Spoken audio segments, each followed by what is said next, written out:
Merci. Bonsoir à tous, bienvenue dans le troisième atelier des jardiniers. Donc, je suis Frédéric, c'est moi qui vais vous faire la présentation. Nous sommes le samedi 15 décembre 2018 et donc aujourd'hui, on va présenter la fin du premier atelier sur l'agriculture et les jardiniers qui avait été fait par Jim et Lisa McDonald, donc en Australie. Et on va aborder la première partie du deuxième atelier qu'ils avaient présenté donc durant l'hiver 2017. Alors, je vais vous expliquer comment j'ai procédé. D'habitude, vous souvenez, je traduis directement sur la vidéo en live et ça prend beaucoup de temps. Parce que, par exemple, si l'enregistrement fait 20 minutes, il faut écouter, faire pause, que moi je parle pour la traduction et du coup, on double le temps. Et puis, il y a beaucoup de temps mort parce qu'on attend le jeu des questions-réponses, que les gens décident à poser une question, etc. Et du coup, ça fait beaucoup de temps mort. Alors, cette fois-ci, j'ai fait la chose différemment. C'est-à-dire que j'ai écouté l'enregistrement au préalable et j'ai traduit.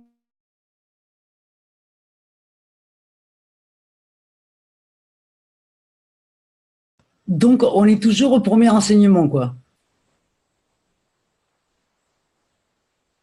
Fred? Problème de connexion.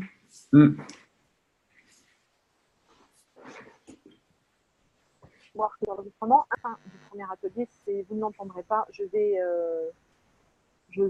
l'écouter moi et répéter les phrases. Donc, Et vous Fred, étonnez pas. Oui, il y a une question là. Et on est toujours au premier enseignement. on va le finir là, dans Oui, les mais 5 Gilbert, premières c'est toujours minutes. le premier. Hein? Oui, Ok, oui. voilà, c'est pour savoir. Là, on le finit dans les 5 premières minutes et après, on commencera le deuxième. Et je suis en train voilà, de voir comment je peux faire pour que ce soit plus rapide, plus fluide, etc. Donc là, vous allez voir, c'est pas terrible au niveau qualité. Mais bon, j'étais en vacances, c'était pas les meilleures conditions non plus.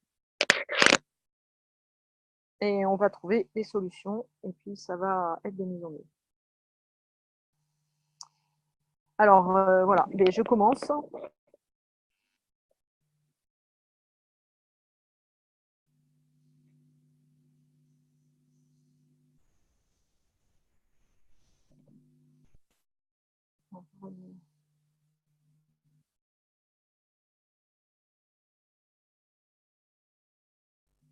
Donc quand les gens vont commencer en fait à traduire, donc c'est la fin, hein, je vous rappelle, c'est la fin du premier enseignement. Quand les gens vont commencer à traduire ces enseignements d'agriculture dans leur propre langue, ils vont commencer à comprendre la technologie du plasma. Fred, s'il te plaît, tu peux parler plus calmement Oui, parce que ça coupe. d'accord. Oui, Ah, ok. merci. Je regarde, attends, si mon micro est bien placé.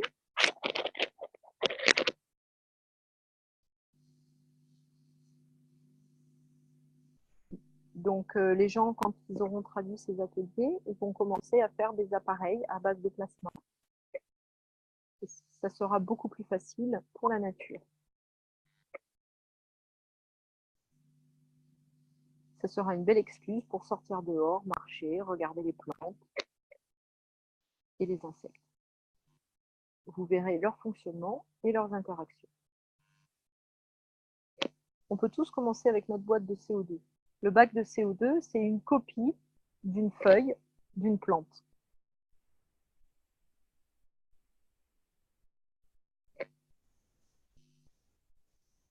Et Viviane ajoute que pour avoir une société pérenne, il faut commencer par avoir une bonne agriculture.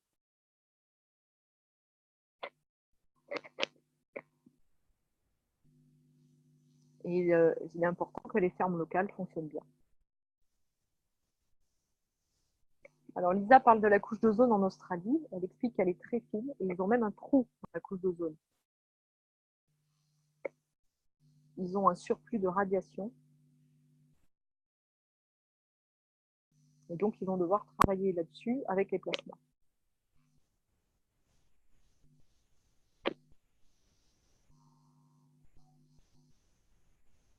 Donc, Klaus va lui montrer quelque chose dans le prochain enseignement. Ce sera un moyen pour modifier les champs auriques de l'être humain. avec des éléments électromagnétiques.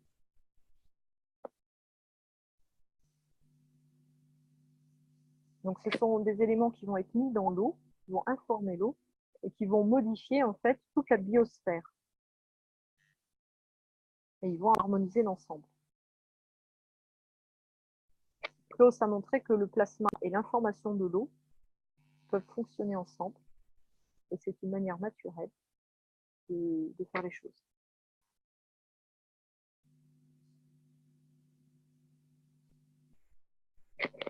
Alors, Claus ajoute que quand on fait fonctionner un tout petit réacteur, un tout simple, avec un petit ventilateur de 3 volts,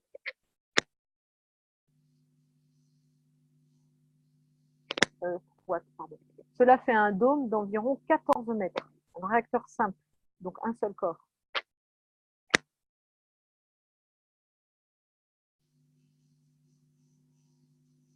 Alors, si vous le déplacez un peu en fonction de la grille de la planète, vous aurez une interaction différente. Rien qu'en le décalant, par exemple, un peu sur la droite, si vous vous placez là où il faut, cette interaction sera plus efficace.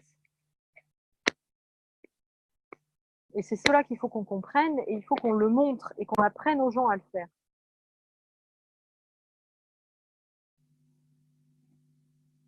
Et il faut qu'on apprenne aux gens à voir le changement d'interaction avec l'environnement.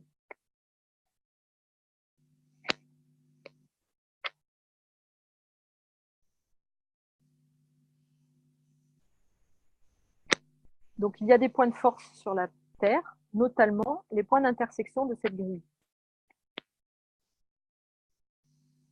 Et il y a donc des interactions qui sont différentes en fonction des endroits où on se trouve. Donc, il n'a pas prononcé ce mot dans ce que j'ai écouté, mais je pense qu'il parle du réseau Hartmann, en fait, pour ceux qui connaissent.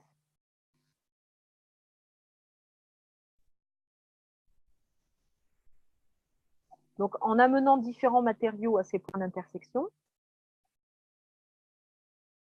on aura différentes interactions. Alors, Lisa lui dit à Claus qu'il est vraiment chanceux de pouvoir voir les champs comme ça. Elle n'y arrive pas. Parfois, elle arrive à voir comme un brouillard autour du plasma, mais c'est tout. Alors, Claus lui explique que c'est un entraînement et qu'il a déjà montré à des centaines de personnes comment faire. Donc, il dit que ce n'est pas un problème et qu'ils vont faire un enseignement public en Autriche où ils l'apprendront et ils le transcriront pour que tout le monde y ait accès.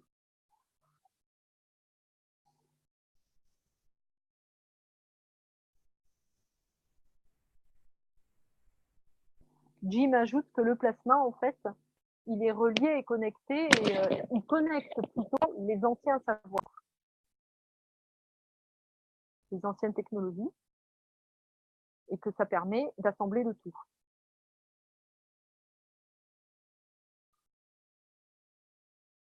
Alors, quelqu'un ajoute que si on parvenait à informer toute l'eau de la planète, on ferait de grands progrès. Jim répond que Carolina a déjà suggéré que du CO2 soit versé un petit peu partout. Alors, il précise de l'eau de ganse de CO2 soit versée un petit peu partout dans les sources. Et il a bien insisté sur l'eau de ganse. Et que si on commençait à arroser les arbres et les plantes avec de l'eau de ganse de CO2 dans les villes, par exemple,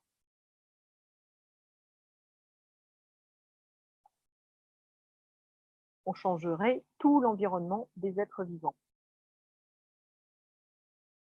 Et on permettrait une connexion entre tous les êtres vivants.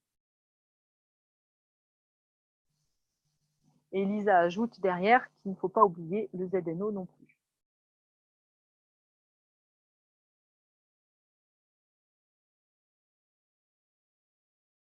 Donc ça, c'était la fin du premier enseignement sur l'agriculture avec et de la reconnexion entre tous les êtres vivants.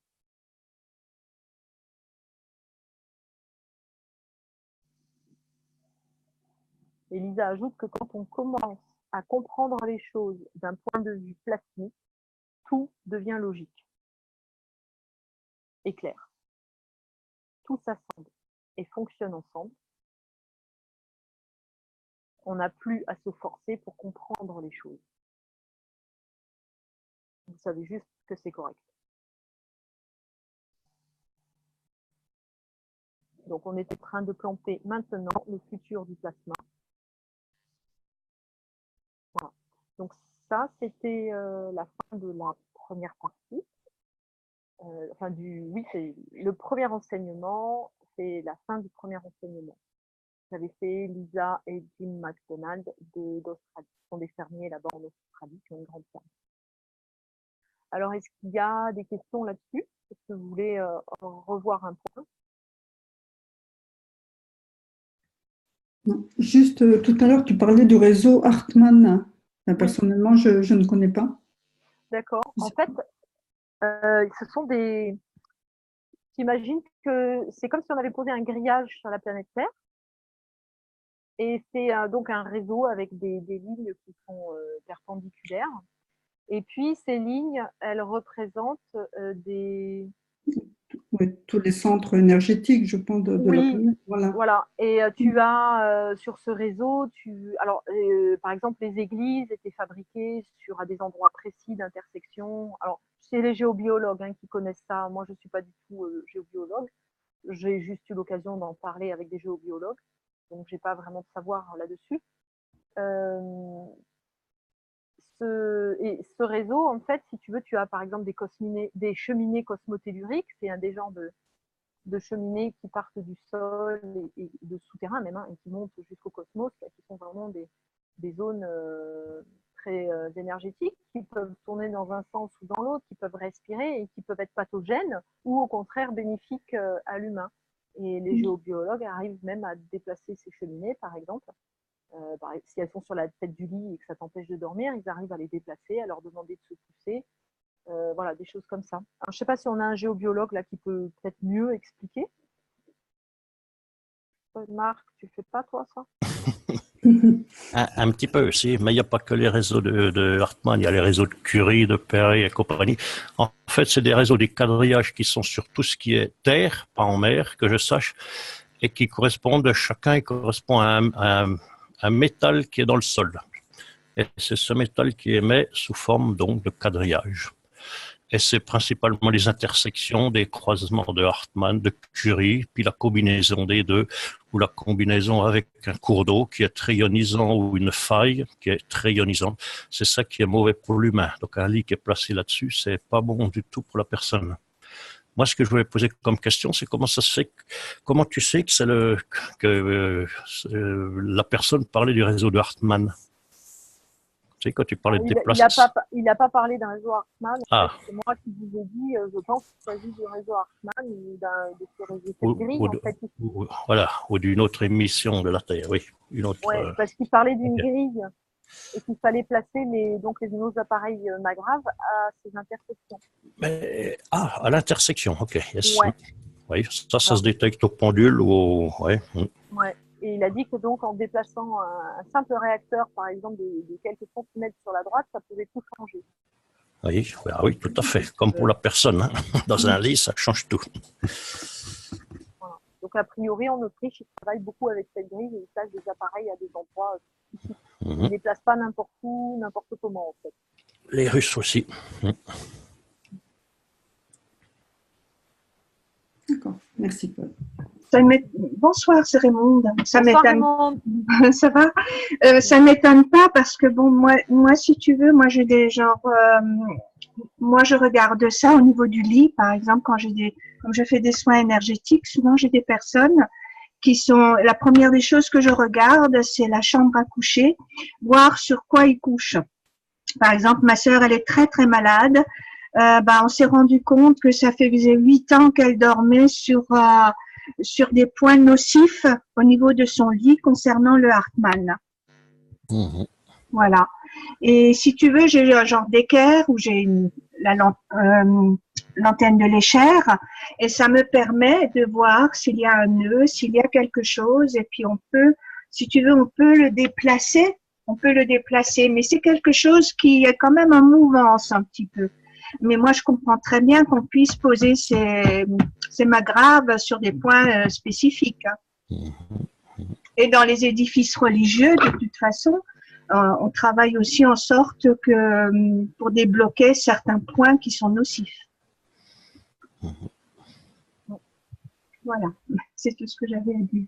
Merci, Armand. Voilà, donc ça peut être une piste hein, pour ceux qui font de la géobiologie, voir si vous déplacez vos appareils magraves sur des points énergétiques favorables, évidemment. Si, voilà, si vous observez des changements, un dôme plus important, ou voilà, ce genre de choses.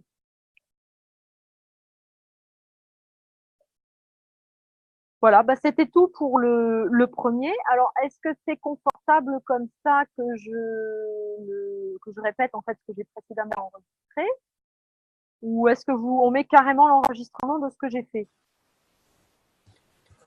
Qu'est-ce qu'il apporterait de plus, l'enregistrement des images ou... Non, non, il n'y a pas d'image, c'est que du son, que de la voix. Par contre, au départ, ça fait un peu robot parce que c'était mes premiers essais, donc on dirait qu'il y a un robot qui parle et je n'avais pas compris qu'il fallait que j'attende après avoir appuyé sur le bouton parce que l'enregistrement met une seconde à démarrer. J'ai compris qu'au bout d'une ou 2 minutes, donc dans la première phrase, on dirait qu'il y a un robot qui parle. Mais si ça vous gêne pas, on met ça.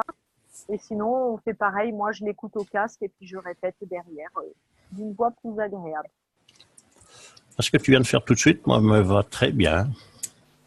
Okay, oui, ça va très bien comme ça. Oui. D'accord. Bon, bah, Ali, je vais essayer de continuer comme ça. Alors. Si tu as moyen, c'est super. Oui. Ok, si tu as un problème, je lance. Ouais, on verra si j'arrive à entendre parce que le son est très faible. On va voir si ça le fait. Bon, et ben, on commence donc la deuxième partie. Pardon, excusez-moi. Le deuxième enseignement sur les jardiniers et l'agriculture. C'est la première partie, mais je vais vous expliquer ça.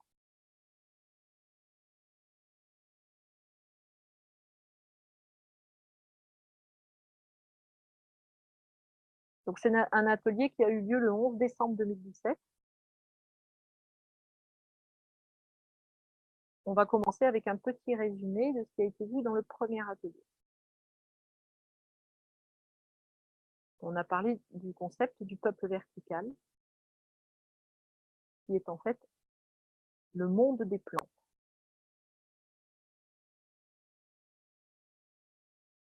Le deuxième concept, on avait parlé de la manière dont les plantes interagissaient avec les champs.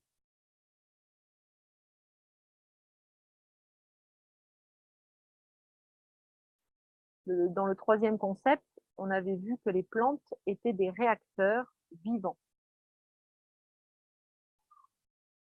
qui interagissent avec l'environnement.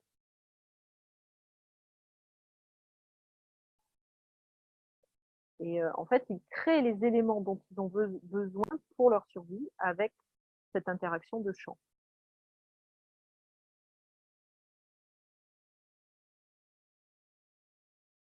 Alors, si vous vous souvenez, Klaus avait présenté sa manière d'utiliser le CO2 et sa méthode de compost particulière en forme d'anneau.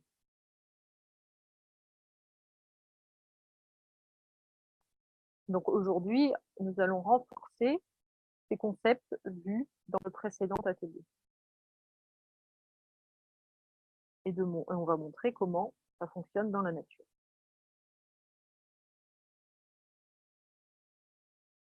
On va montrer le travail et l'interaction des plantes avec les champs.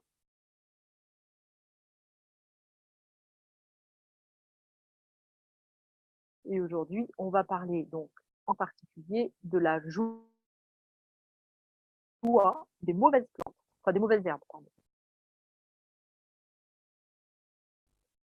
Là, il énonce les autres parties de cet enseignement. Je ne vais pas vous les énoncer parce qu'on ne va pas les voir ce soir. On va vraiment parler que de ce qu'on appelle les mauvaises herbes ce soir. Et on verra la suite dans d'autres ateliers.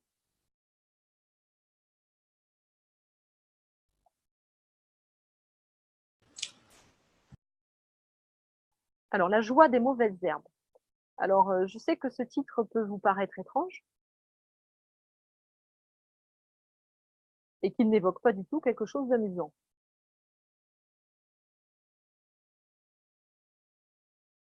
car nous avons des relations haineuses avec les mauvaises herbes dans notre jardin.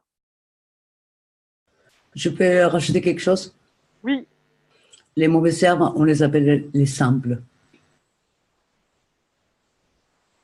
là, C'est- il est... Oui, je sais, mais c'est quand même très péjoratif parce que c'est quand même ces mauvaises herbes, c'est quand même des plantes médicinales et autres, quoi. Oui, mais Voilà. Lise, détends-toi, il va corriger tout ça, il va Bien, bien. expliquer à quoi elle sert et tu vas voir que son explication est juste extraordinaire. Merci. Et il va les changer de nom et les renommer.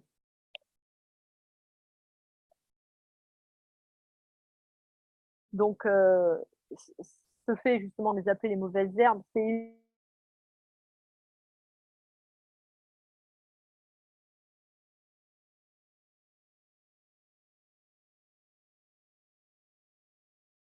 le fond pas compris. En particulier sur les mauvaises herbes que vous appelez les mauvaises herbes dans votre jardin.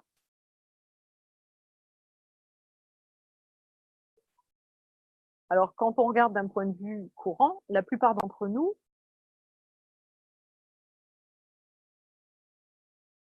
la plupart d'entre nous, je pense que dans le monde des pêcheurs, on est quand même pas mal évolué, on va dire, de ce côté-là. Mais si on parle à quelqu'un de lambda, il va vous dire que les mauvaises herbes, ça sert à rien, ça n'a aucune utilité, c'est pénible, il faut les enlever, les arracher, ça pousse vite, il y en a partout, etc., etc. Et les gens disent que c'est une vraie plaie ou un vrai poison.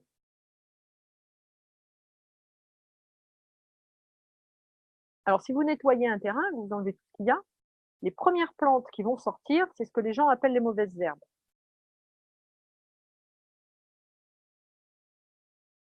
Il semble que ces plantes aient l'habilité de survivre dans les conditions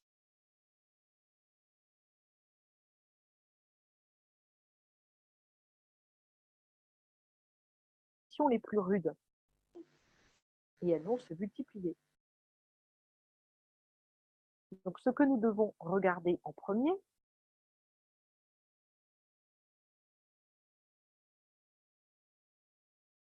c'est que ces plantes font partie du monde végétal. Ce sont des entités vivantes.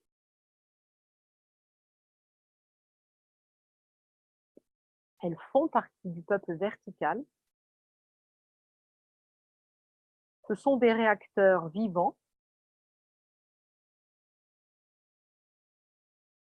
Et elles ont un rôle très spécial et très important dans la nature.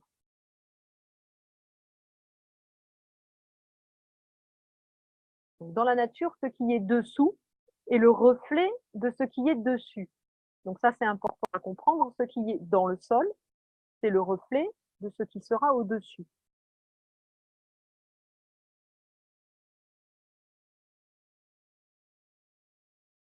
Et c'est ce qui est dessous qui permettra la croissance de ce qui est dessus.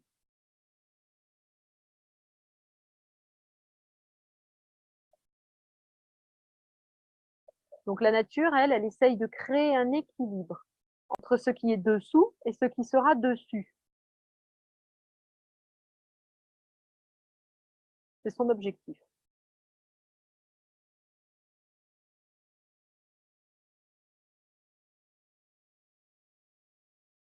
Donc quand on regarde un sol exposé, c'est-à-dire un sol que vous avez nettoyé, mis à nu pour faire pousser quelque chose, il faut savoir qu'il faut couvrir ce sol le plus rapidement possible. Parce que c'est comme une plaie ouverte sur un corps humain. Et il n'est pas du tout en état d'équilibre. Il n'est pas fait pour être mis à nu.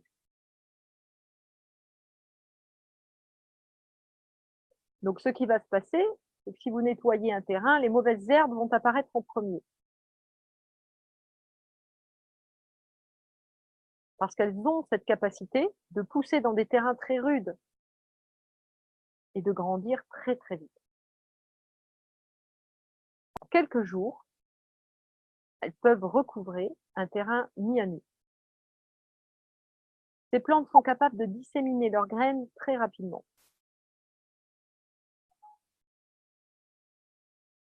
Et en très peu de temps, le terrain sera rempli de mauvaises herbes.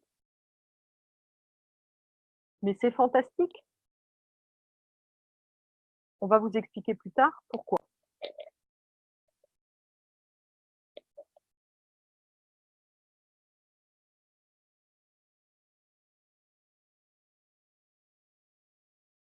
Alors, on va prendre l'exemple de deux plantes, les pissenlits et les orties.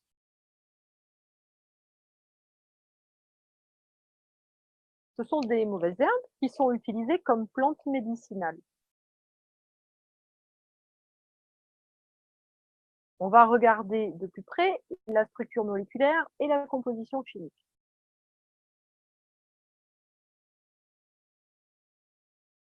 Le pissenlit contient du calcium, du phosphore, du fer, du sodium, du potassium.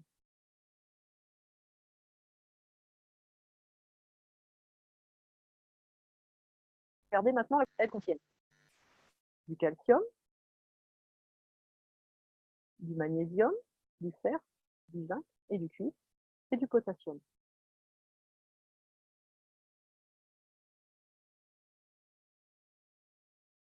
Donc, rien que ces deux mauvaises herbes ont un contenu de minéraux très, très important.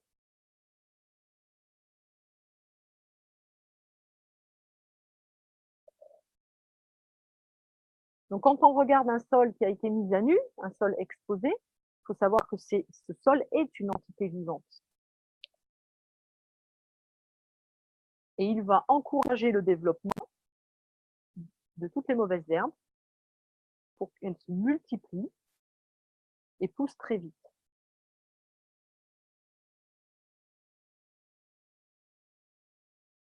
Et si on pense juste au niveau cellulaire, on a des champs en ouverture,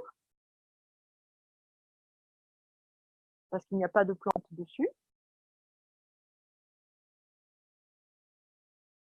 Et c'est un sentiment totalement différent d'un sol qui est recouvert de plantes.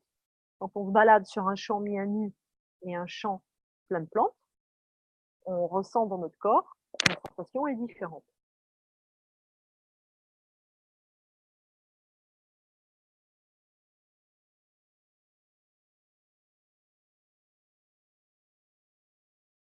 Donc, parce qu'on capte en fait les champs magraves qui sont présents ou pas.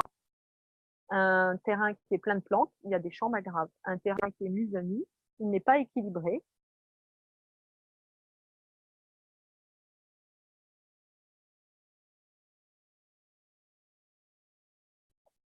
Et donc, il y a très peu de champs magraves. Car très peu de champs viennent du sol. Et aucun de la végétation. La variété des herbes qui va pousser va varier d'un terrain à l'autre, selon les conditions du sol. Donc, faire pousser des mauvaises herbes, c'est un moyen pour la nature de restaurer l'équilibre, et très rapidement.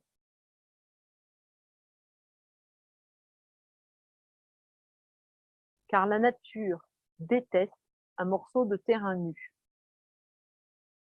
C'est une plaie ouverte. Elle essaiera toujours de recouvrir cette plaie ouverte.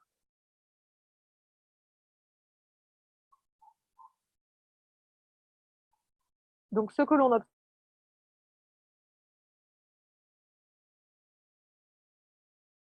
c'est qu'en laissant les mauvaises herbes se multiplier, en les laissant naissant sur le sol,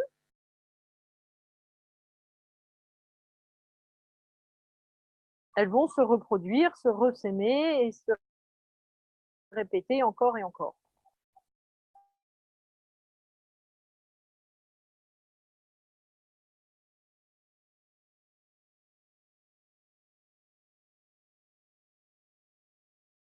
C'est un cycle en fait qui va se répéter. Une quantité faible d'acides aminés et de minéraux.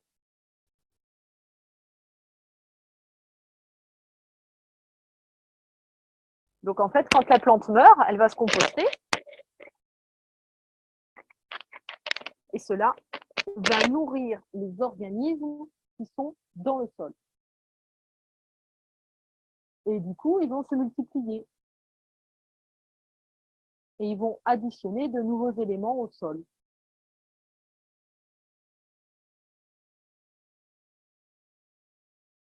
Et c'est ainsi que le sol va devenir plus riche.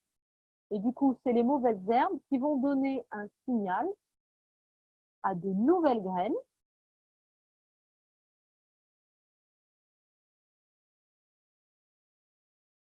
ils vont leur donner en fait une condition en leur disant mais c'est bon, maintenant le sol est fertile. C'est le bon moment pour d'autres variétés pour germer.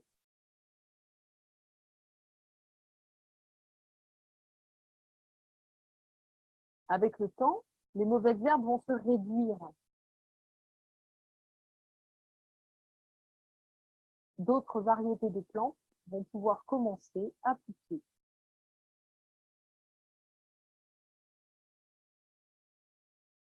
Et c'est ainsi que les organismes contenus dans le sol vont être nourris. Ils vont se multiplier et faire leur travail. Ils vont rajouter différents éléments dans le sol.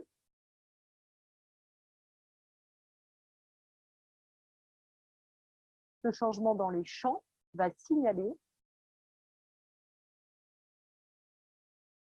aux autres graines que les conditions ont changé, que le sol est meilleur et qu'elles vont pouvoir pousser.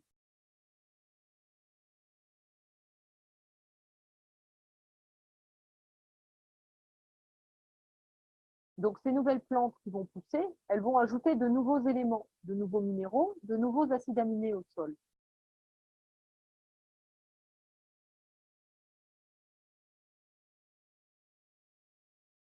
Il va en résulter une structure du sol pleine de vie.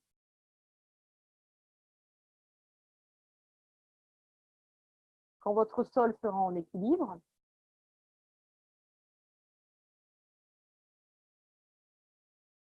vous aurez une variété de plantes sur la surface qui sera équilibrée et en vie. Tout interagit avec tout pour trouver son équilibre.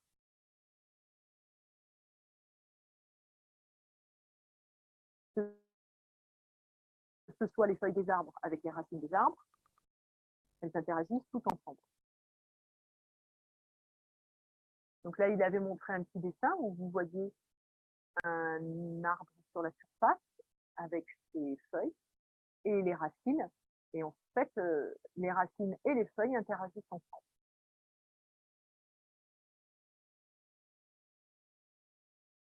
Donc la nature, elle travaille toujours à ça. Elle est intelligente. Elle est même très intelligente. Et il est temps qu'on en prenne conscience. Les mauvaises herbes ont une très mauvaise réputation parce que c'est nous qui ne comprenons pas ce qui se passe et ce que la nature fait. Il est temps de les renommer. Il est temps de changer leur nom. Nous allons les appeler les soignantes. En anglais, c'était healers.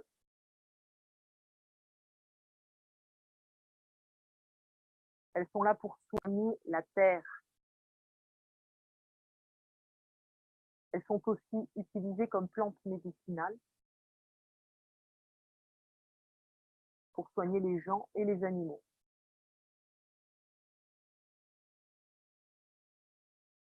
Vous avez certainement entendu des histoires de personnes qui sont tombées malades et qui ont commencé à trouver des mauvaises herbes dans leur jardin.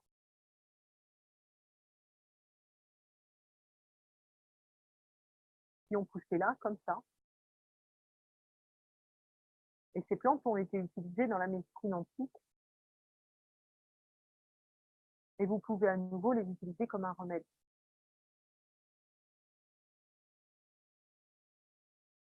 Parce que ces plantes soignent les maladies. Donc Dieu m'explique qu'il a essayé de nous enseigner que quand on a un morceau de terrain à nu, on peut commencer à voir les mauvaises herbes qui vont sortir. Avec le temps, elles vont recouvrir toute la surface. Et vous ne verrez plus que ça. si vous les laissez pousser, se reproduire et se multiplier avec le temps, au bout de quelques années, vous allez voir graines germer. Vous allez voir qu'au bout de quelques années, ces mauvaises herbes ne reviendront pas. Vous avez de nouvelles plantes qui vont pousser sur ce terrain. Beaucoup de recherches ont été faites sur ce sujet. C'est une approche de l'agriculture qui est totalement nouvelle.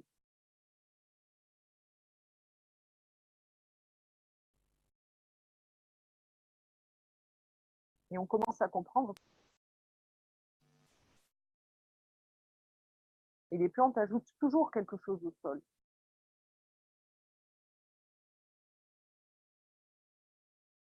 Vous regardez les plantes dans votre jardin avec cette nouvelle approche, vous allez pouvoir commencer à les utiliser. Vous pouvez les arracher, mais laissez-les là où elles sont. Laissez-les se décomposer sur le sol, parce qu'elles vont rajouter des éléments nutritifs. Et vous pouvez faire des ganses avec ces mauvaises herbes, si vous les avez identifiées. Vous pouvez faire des ganses de nourriture. Vous pourrez boire cette eau de ganse ou arroser vos plantes avec.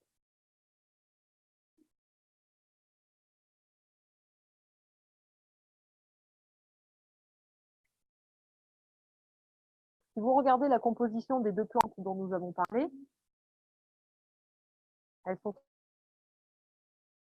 très riches en minéraux et elles sont parfaites pour arroser le jardin.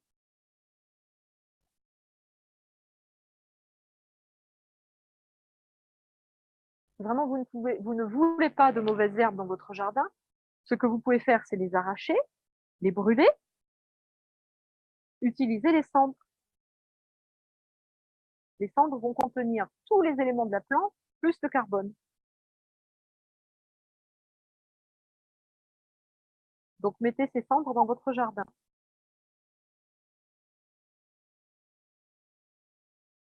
Donc, il est temps de faire des recherches et de comprendre les mauvaises herbes que nous avons dans notre jardin.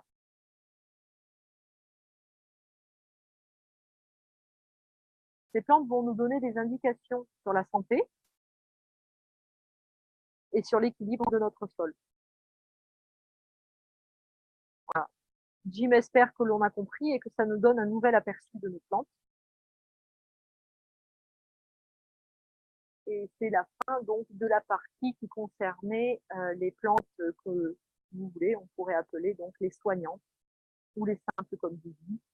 Moi, j'aimais les appeler les herbes folles. Peu importe le nom, mais il est vrai qu'il est temps d'arrêter de les appeler. À un moment, si vous avez fait attention, il a dit que les gens commençaient à être malades et qu'ils trouvaient des plantes et les mauvaises herbes commençaient à pousser dans leur jardin. Le son n'était pas très bon, j'ai pas compris ce qu'il a dit à ce moment-là. Mais je me suis demandé, puisque la nature est là, la nature soigne les sols, les plantes, les humains, les animaux, si quand on est malade, et ben tout simplement la nature ne faisait pas pousser les plantes dont on avait besoin dans notre jardin.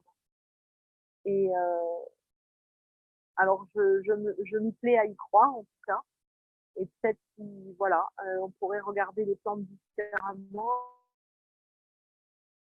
avec un autre œil, si quelque chose ne va pas, parce que si ça se trouve, on a la solution sur le pas de notre.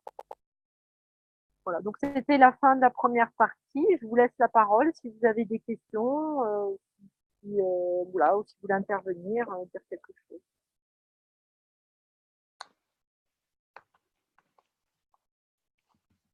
Bon, moi j'ai une question là. À un moment, il disait de les réduire en cendres si tu voulais plus avoir ces herbes en question. Oui, si par exemple tu as une allée et que tu as les herbes qui poussent sur ton allée de gravier, ça te plaît pas, tu peux prendre ces herbes, les faire brûler, et puis tu récupères les cendres et tu vas les mettre dans ton jardin, dans tes plantes. D'accord, sans passer par le COD, rien, juste tu pulvérises les cendres, quoi. Là, il n'en a pas parlé, juste mettre les cendres. Et si vous faites, si vous vous rappelez de l'enseignement qu'il y a eu avec nos amis roumains, ils nous ont dit que eux, ils mélangeaient les cendres avec du CO2, si je me souviens bien, et qu'ils mettaient ça sur les plantes. D'accord. Et pour faire un ganse des plantes, il mélange la plante avec les CO2, quoi. Voilà, tu fais un ganse normal. Alors, il a pas spécifié là, hein, mais on peut faire un ganse normal et mettre sa plante au milieu ou au-dessus du bac pour qu'elle prenne le champ au moment de la fabrication du ganse. D'accord. Moi, je mets dedans carrément. Hein. Ouais. J'ai presque toujours fait mes CO2 avec un brin de lavande à côté. D'accord. Et sinon, tu pourrais faire genre broyer la plante et les mélanger avec des liquides de plasma CO2 et mixer le tout. Oui, tu Aussi, mixes plusieurs fois par jour pendant 24 heures. Ils vous expliquaient sur le wiki. Et puis, à chaque fois que tu passes devant le mixeur, tu appuies dessus. Voilà, et puis après, ça te fait donc un ganse de cette plante. Voilà.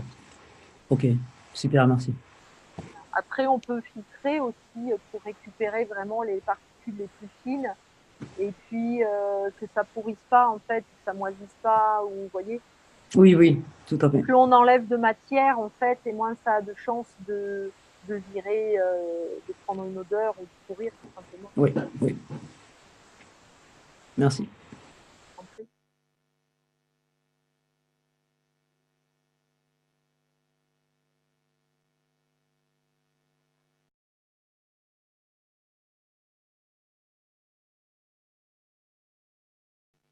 Il a parlé à un moment des bacs de CO2 qui agissaient comme des feuilles d'une plante. Vous avez tous bien compris le système, hein. Sur une feuille, il y a deux parties, il y a le dessus et le dessous.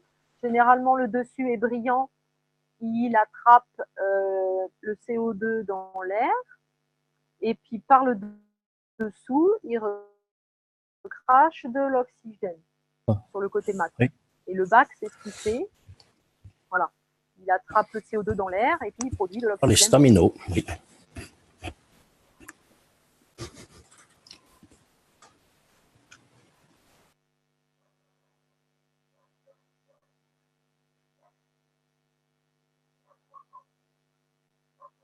Il y a une petite vidéo qui est bien faite là-dessus sur YouTube. C'est Monsieur Cash qui explique justement ça. Elle est sous-titrée en français. Je ne sais pas si elle n'était pas sur la chaîne de Jackie, mais je peux retrouver le sous-titrage avec Amara.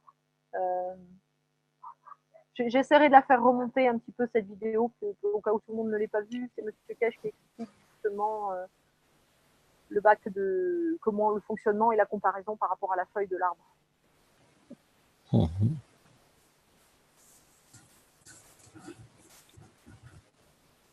Bon, bah, il n'y a plus de questions. Non, il y a juste une remarque, c'est super, ça nous fait voir la nature vraiment sous un angle différent. Et moi, je conseillerais à ceux qui n'ont jamais été le voir, justement, d'aller voir le film L'intelligence des arbres, si vous ne connaissez pas. C'est quelque chose qui nous fait voir la nature vraiment sous un angle très différent. La nature est très intelligente. Les arbres, ils communiquent entre eux, ils communiquent avec les plantes, ils prennent soin l'un de l'autre. C'est étonnant. Vraiment, on voit la forêt et le jardin vraiment différemment. Hein. Je pense qu'on a une grande leçon à prendre du monde végétal. Parce qu'ils oui. C'est un peuple qui est beaucoup plus évolué que nous, en fait. Et beaucoup plus dans la bienveillance et le respect.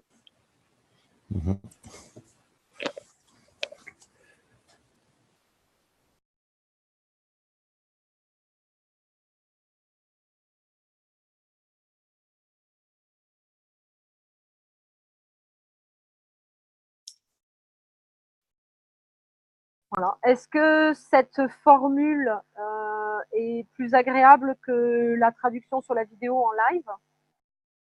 Carrément. Toi, tu préfères, Lee? Ah, mais grave. Oui. Moi aussi. Moi aussi. Bon. Et ben, on va essayer de continuer comme ça. Et je pense que maintenant que j'ai compris comment ça marchait le dictaphone, je mettrai directement ma voix, je préparerai l'enregistrement à l'avance et je vous ferai écouter ma voix. Voilà. Est-ce que ça serait bien aussi, c'est de passer quelques images? Donc, à la limite, je sais peut-être seconder, moi ou quelqu'un. Eh bien, on va pouvoir, là, je suis avec mon iPhone en vacances. Hein, donc, la prochaine fois, j'aurai l'ordinateur et je pourrai faire défiler le PDF original derrière. Voilà, par exemple. Voilà. Voilà, ce serait bien. Qui a été traduit en français. Donc, il y aura les deux supports. On va se perfectionner. Là, ça c'est bien, ça c'est super. Ils t'entendent pas. Voilà. Pourquoi ils t'entendent? Si, on entend très bien. Oui, oui, on a entendu, mais je n'ai pas reconnu. C'est Ursula, c'est ça, non, la voix? Daniel et Joël. Non, c'est Daniel. Salut, Daniel. Bonsoir à tout le Bonsoir. monde. Salut. On n'entend pas très bien, nous, sur notre ordinateur. Et je Ah, trouve que mince. c'est intéressant d'avoir un autre support pour pouvoir suivre parce que Oui, si on peut lire un peu, on comprend mieux. Tandis que là, ça ne va pas très bien sur notre son, il n'est pas bon. ah mince, d'accord. Ça Bon, fait eh ben, son nasillard. Alors, des fois, on n'entend pas les mots que tu dis, on ne comprend pas, tu vois. d'accord.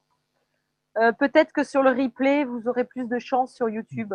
Oui, oui, oui. Voilà, à essayer. En plus, c'était pas trop long la séance, donc vous pouvez la télécharger au format MP3 et puis l'écouter dans la D'accord. voiture ou tu vois en faisant du jardinage, par exemple. Merci. Mais sinon, Fred, tu as mis les PDF sur les drives, non? Oui, j'ai mis le PDF sur le Drive et j'ai aussi mis le fichier audio que j'ai fait. Mais je ne l'ai pas encore bien rangé. Je vous dis, je suis en vacances là et du coup, j'ai fait comme j'ai pu. Mais voilà, ça va être mieux rangé avec un ordinateur, etc. Et vous y aurez accès facilement. On a mis en début, je vais le remettre là, le lien du fichier audio. Voilà, ils seront de meilleure qualité par la suite, hein, parce que là, je découvre comment ça marche. Et d'ailleurs, pour les traducteurs, ça peut être une piste si vous avez trop de retard, par exemple, sur un truc ou quoi, ben, on peut traduire comme ça, enregistrer la voix et puis diffuser sur un autre support. Voilà, si on veut traduire un truc rapidement sans passer des heures sur la traduction, on peut faire comme ça, c'est plus rapide. Voilà. Bon, bah écoutez, moi, c'est tout pour ce soir. Il y a une séance, la prochaine séance, c'est mercredi avec Adil. Alors, je ne sais plus si c'est les témoignages ou si c'est l'atelier générateur. Et prochaine Atelier séance, générateur, je crois. atelier générateur avec Adil mercredi, Oui, donc à c'est 8h. Mm. Jeudi, rendez-vous avec l'équipe de traduction Sylviane pour les nouvelles de la KFSSI. Et puis samedi, rendez-vous donc pour la suite de cet atelier de jardinier. Super, merci. Merci beaucoup. Merci beaucoup. Grand merci, oui. À bientôt. Très belle soirée à bientôt. vous, beau week-end. À vous Au revoir. aussi. Au revoir. Merci, au revoir. Au revoir. Au revoir. Bye bye. Au revoir.